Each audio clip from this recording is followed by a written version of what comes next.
Face à l'actuelle montée des extrémismes, on assiste à un retour sur le devant de la scène de la question religieuse et au fond à la réalisation de la prédiction d'André Malraux qui disait que le XXIe siècle serait religieux ou ne serait pas. Dans un même temps, certaines questions posées les années précédentes au bac retrouvent force et pertinence, comme la religion unit-elle ou sépare-t-elle les hommes? La religion est-elle qu'une illusion rassurante? Ou bien faut-il tolérer l'intolérable?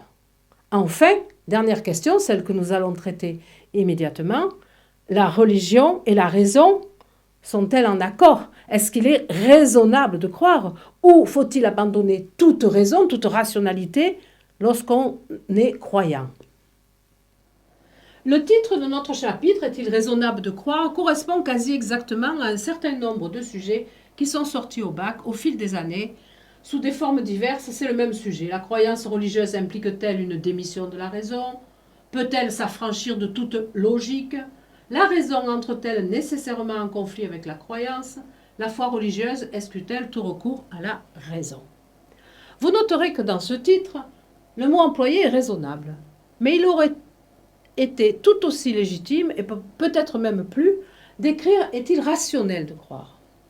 Parce que du mot « raison », nous pouvons faire dériver deux adjectifs, raisonnable et rationnel. Quelle est la différence entre ces deux adjectifs?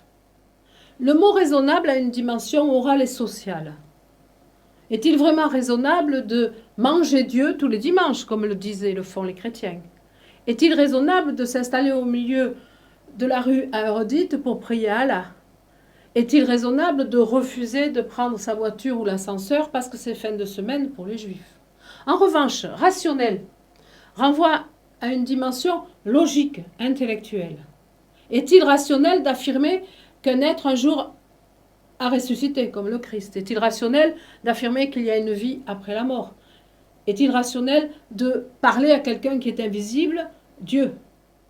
Historiquement d'abord, la religion a très souvent combattu deux disciplines qui font appel à la raison, la science et la philosophie. La philosophie, nous avons l'exemple de Socrate qui a été condamné à mort sous prétexte qu'il éloignait la jeunesse des dieux d'Athènes. Nous avons aussi Spinoza qui a dû se cacher toute sa vie. La philosophie pose des questions. La religion donne des réponses. Et c'est pour cela qu'elle s'oppose. La science aussi donne des réponses. Le problème, c'est que ce ne sont pas nécessairement les mêmes que celles de la religion. Et là, nous avons la figure emblématique de Galilée. Galilée qui affirme que ce n'est pas le soleil qui tourne autour de la Terre, mais que c'est le contraire.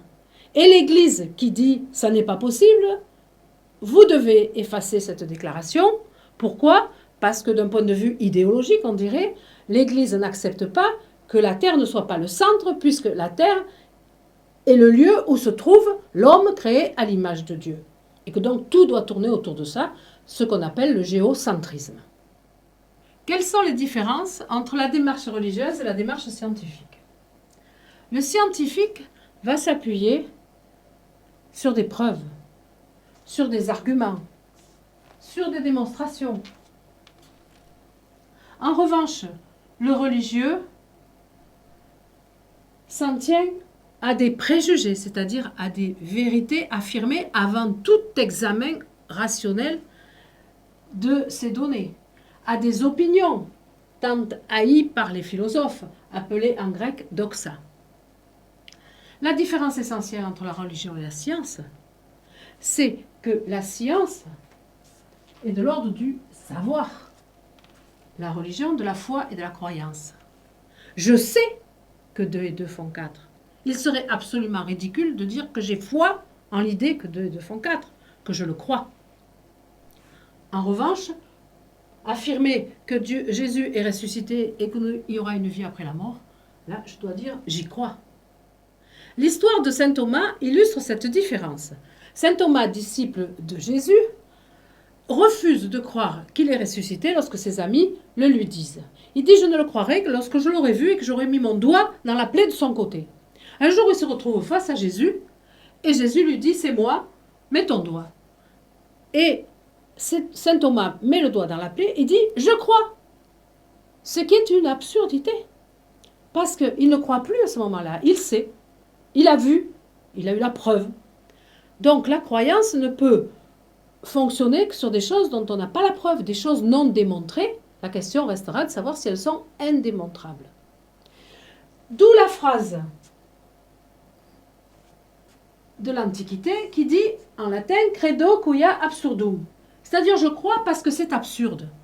Cette phrase, effectivement, pourrait paraître absurde. Si on ne comprenait pas que face à quelque chose d'absurde, on ne peut que le croire, on ne peut pas le savoir et le connaître. La seule attitude possible, c'est la croyance, l'adhésion intime, la foi. Existerait-il, comme l'affirme Kant, à côté des vérités démontrées des sciences, des vérités, des affirmations indémontrées et indémontrables surtout, par nature? Il cite l'existence de Dieu ou l'immortalité de l'âme. Pascal va bien plus loin. Il dit que ces vérités indémontrées, indémontrables, nous les connaissons par ce qu'il appelle le cœur. Le cœur, ce n'est pas le cœur au sens sentimental du terme. C'est le cœur au sens intuitif, immédiat, sans la médiation d'une démonstration. Et ces vérités ne sont plus seulement, comme pour Kant, d'ordre métaphysique, elles sont aussi d'ordre scientifique, puisqu'il met là-dedans les 3 dimensions de l'espace ou l'infinité des nombres. Est-ce que ces vérités non démontrées sont par nature indémontrables, comme le disent au fond Kant et Pascal, ou bien est-ce que, petit à petit, la science, qui est loin d'être achevée, va pouvoir répondre à toutes les questions et donc, de ce fait, faire tomber la validité de la philosophie et de la religion? Est-ce qu'un jour, la science aura la réponse à toutes les questions? Vous trouvez cette interrogation dans certains sujets de baccalauréat. La science peut-elle faire disparaître la religion? Pourquoi le progrès n'a-t-il pas fait disparaître les religions? Et là, nous allons voir la réponse d'Auguste Comte. Auguste Comte, philosophe des Lumières, adepte de la raison et prophète du progrès, nous informe que, selon lui, la société des hommes, comme l'individu, passe par plusieurs stades d'évolution et de maturation. Le premier stade, qui correspond à la petite enfance, c'est celui où l'on va expliquer les phénomènes par des choses magiques, par des divinités. La foudre, eh bien, c'est le dieu de la foudre qui l'a produit. Les cadeaux de Noël, c'est le Père Noël, c'est la même chose. Deuxième étape, l'état métaphysique. On explique les phénomènes par de grandes idées, des entités, des idées qu'on personnifie. La vie, la nature, l'énergie, le souffle. C'est l'époque adolescente où l'on manipule effectivement des concepts et des grandes idées.